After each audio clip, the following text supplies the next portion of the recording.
The breaking point. Ambassador Elena Reyes stood at the vast curved window of the Galactic Coalition's orbital headquarters, staring at the blue-green sphere of Earth below. After 4 years of negotiations, promises, and compromises, humanity had reached its limit. "They've rejected our proposal again," she said without turning around. Her voice carried the weight of disappointment, but also a steely resolve that hadn't been there when these talks began. Behind her, Commander Jackson Chen nodded grimly. "That's the 7th time. Each rejection comes with more demands, more concessions, more ways to keep humanity in its place." The Galactic Coalition had seemed like a miracle when their ships first appeared in Earth's orbit 8 years ago. Hundreds of species united in cooperation, offering technology, knowledge, and a place among the stars. But as negotiations dragged on, the truth became clear. Earth was being offered a position not as an equal but as a client state. "The Coalition Security Council wants access to all our military facilities," Elena continued, turning away from the view of her homeworld. "They want oversight of our resource extraction. They want observers in every major government. And that's just the beginning." Dr. Amara Okafor, Earth's chief scientific advisor, looked up from her data tablet. "They've also rejected our research exchange proposals again. They claim our methods are unverified and potentially dangerous, while they continue to deny us access to medical technologies that could save millions," added Raj Patel, the economic representative. "Technologies they freely share among themselves." Belina moved to the polished black table that dominated the center of the room. On its surface, holographic projections displayed the Coalition's latest requirements for Earth's admission. With each passing year, the list had grown longer, more intrusive. "They're never going to let us in as equals," she said quietly. "That was never their intention."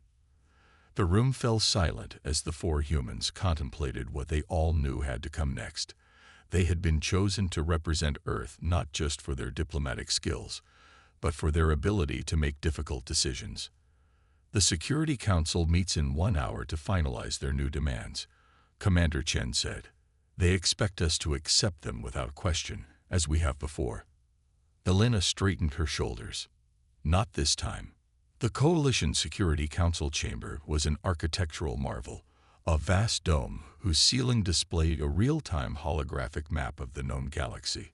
200 representative species were arranged in tiered seating, with the 12 council members on a raised platform at the center. Earth, still a petitioner, was assigned a small table at the chamber's lowest level.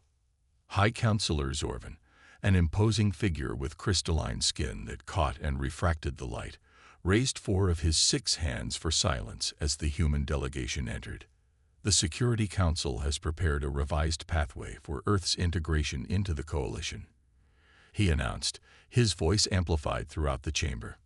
"We have taken into account humanity's unique developmental challenges and created a graduated process that will ensure stability and safety for all Coalition members." A small drone glided down to place a data crystal in front of Elena. She didn't touch it. "The Council requests Earth's full compliance with these revised requirements within 1 standard solar cycle," continued Zorvan. "We trust that." "No." The single word from Elena cut through the chamber like a blade. A ripple of surprise moved through the assembled representatives. Humans weren't meant to speak during formal presentations. They were supposed to receive the Council's wisdom, express gratitude, and depart. "The human representative has not been recognized," said Councillor Telex, a being composed of what appeared to be living smoke contained within a crystalline framework. Elena removed her translator pin and placed it on the table before her. It was a symbolic gesture. Most Coalition species could understand human languages, but by removing it, she was making it clear she would speak on humanity's terms. "For 4 years," she said, her voice clear and strong, "Earth has participated in these negotiations in good faith. We have met each demand placed before us. We have restructured our governments, redistributed our resources, restrained our population growth, and opened every aspect of our civilization to Coalition inspection. The chamber had gone completely still. Even the diplomatic aides along the walls had stopped their perpetual movement. For 4 years, Alina continued, the coalition has moved the criteria for our acceptance. With each concession we make, new demands appear. It has become evident that these negotiations are not being conducted in good faith. Murmurs broke out among the representatives. Some shifted uncomfortably. Others leaned forward with interest. Humanity did not come to the stars seeking charity or protection, Alina said. We came seeking partnership and mutual growth. Instead, we have found a system designed to create dependence, not cooperation. She stood straighter, her gaze sweeping the chamber. Therefore, as of this moment, Earth formally withdraws from all coalition negotiations and treaties. We will pursue our own path among the stars. The chamber erupted. Some representatives jumped to their feet. Others called out questions or objections. The council members themselves seemed frozen in shock.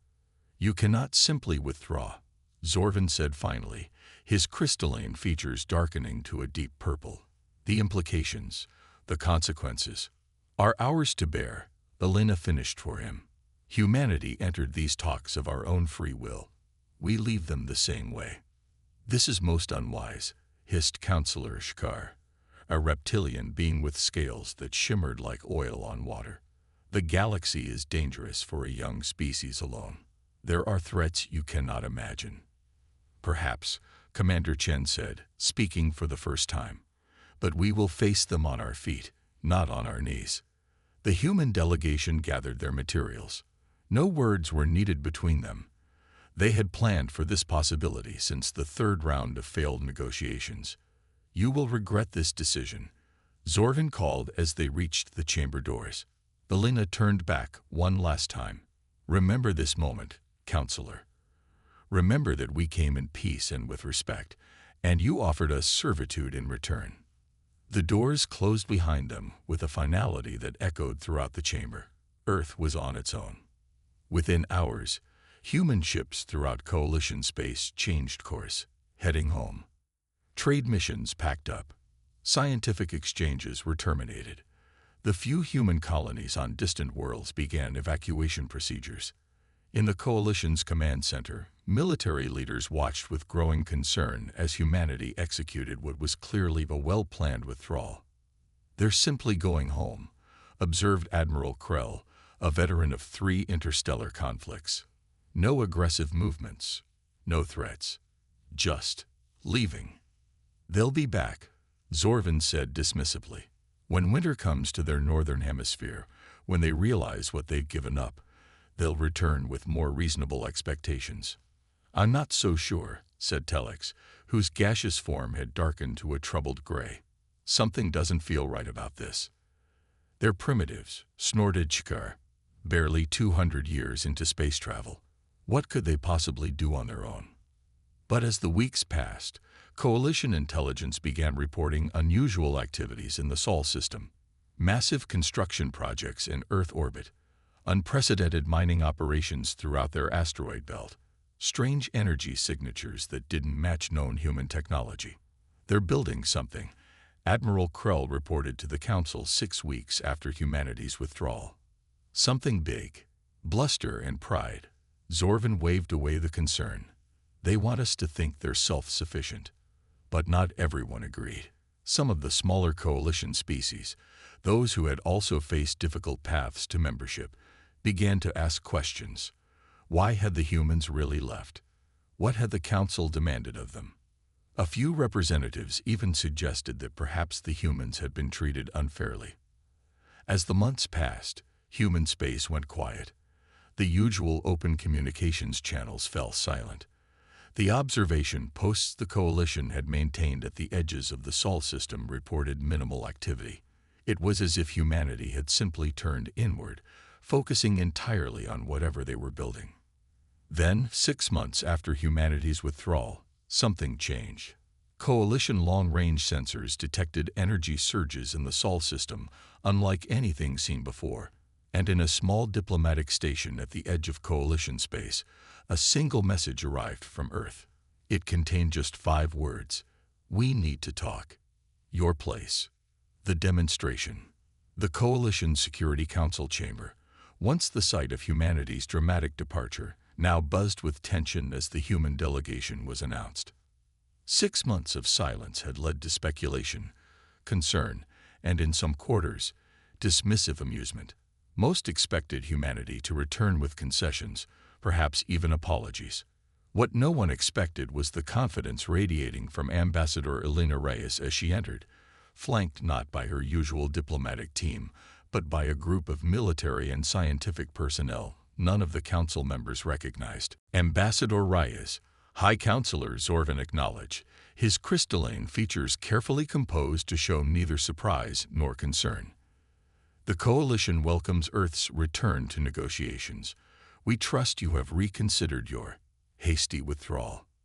Elena smiled, not the cautious, diplomatic smile she had worn during years of negotiations, but something sharper, more assured.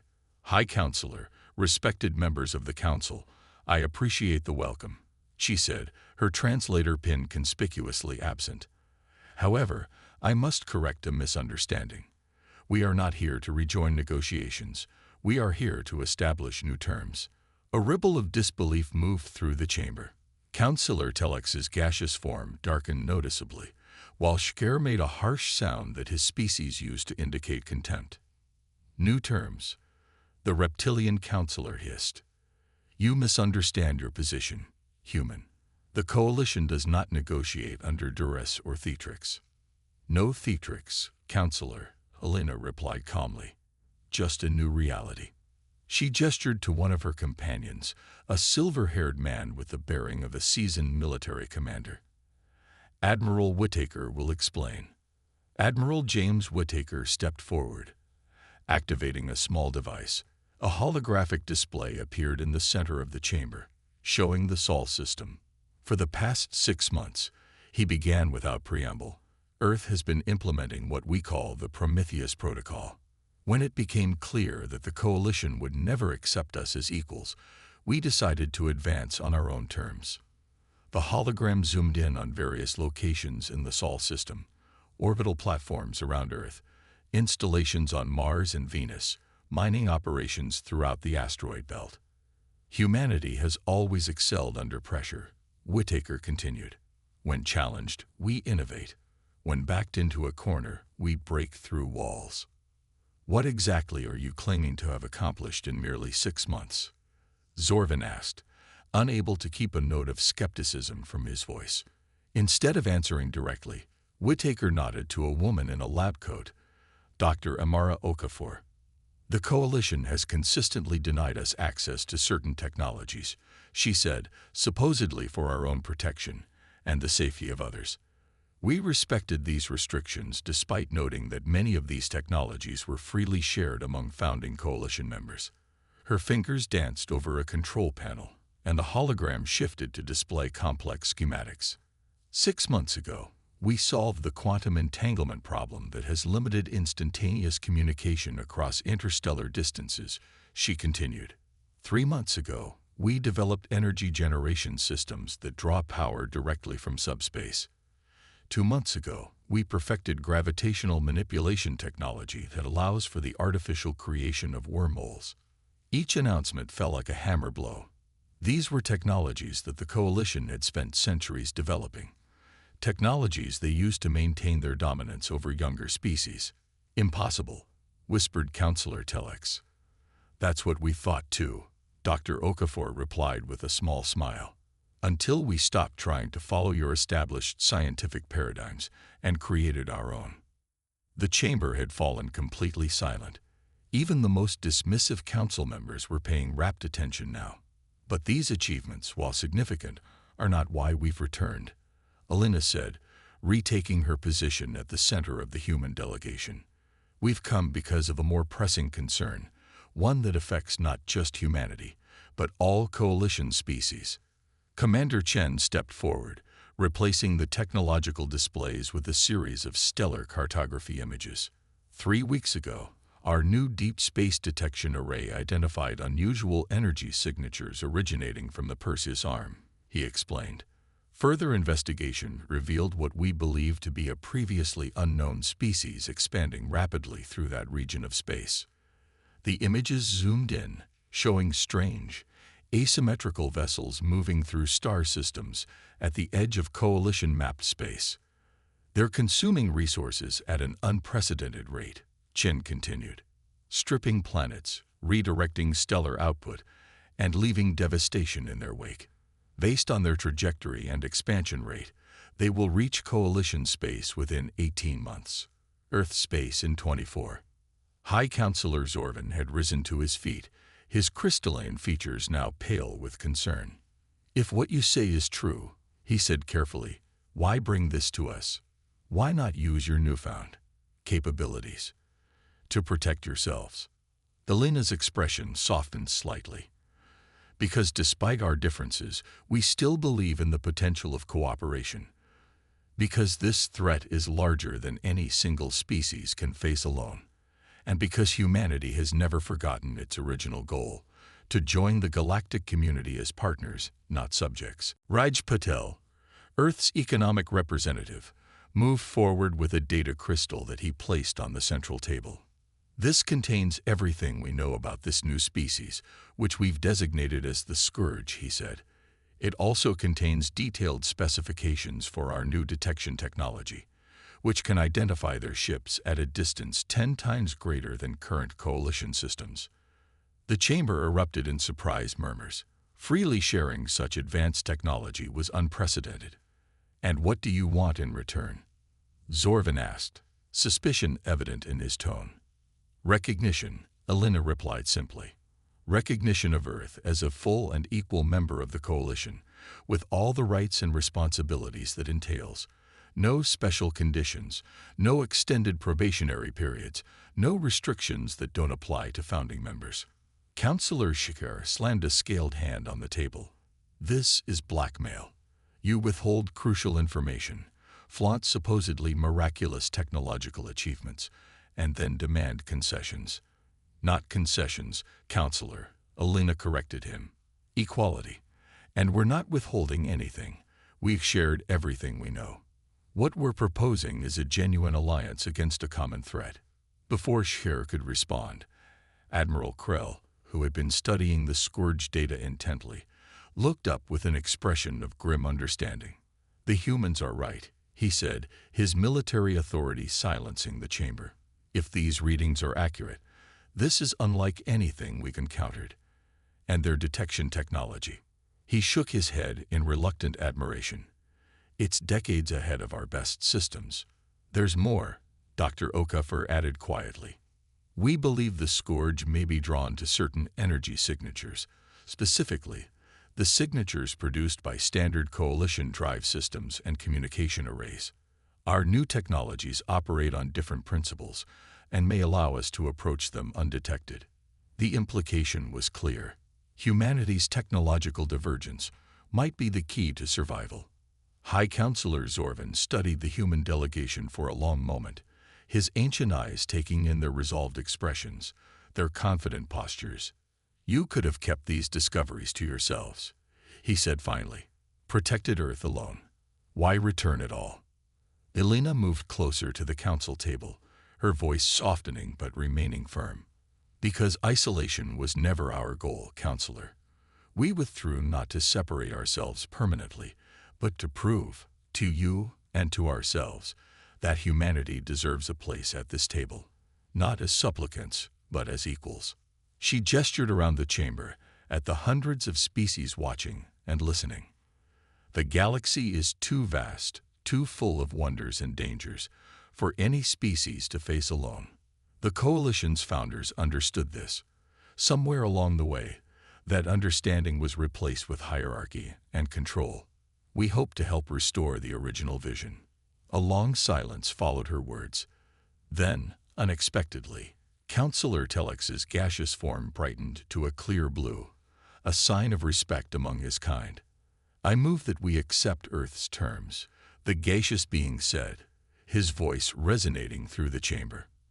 "Not merely because of the threat they've identified or the technology they offer, but because they have demonstrated exactly the qualities the coalition was founded to cultivate: innovation, cooperation, and principled resolve.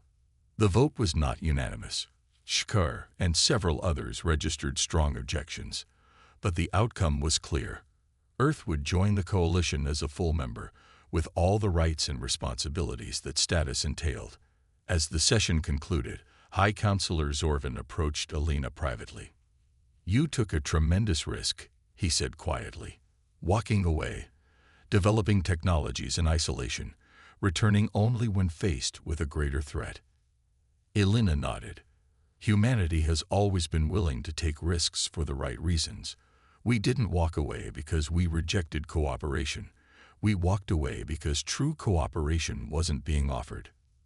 Zorvin's crystalline features shifted through several colors before settling on a deep gold, a hue Alina had never seen him display before. "Perhaps," he said thoughtfully, "the coalition needed this reminder of its founding principles as much as humanity needed to prove itself." He extended two of his hands in a gesture of respect. "Welcome to the galaxy, Ambassador Reyes. I suspect things will never be quite the same again." Alina took the offered hands, sealing a new chapter in humanity's journey among the stars. "That," she said with a smile, "was precisely the point."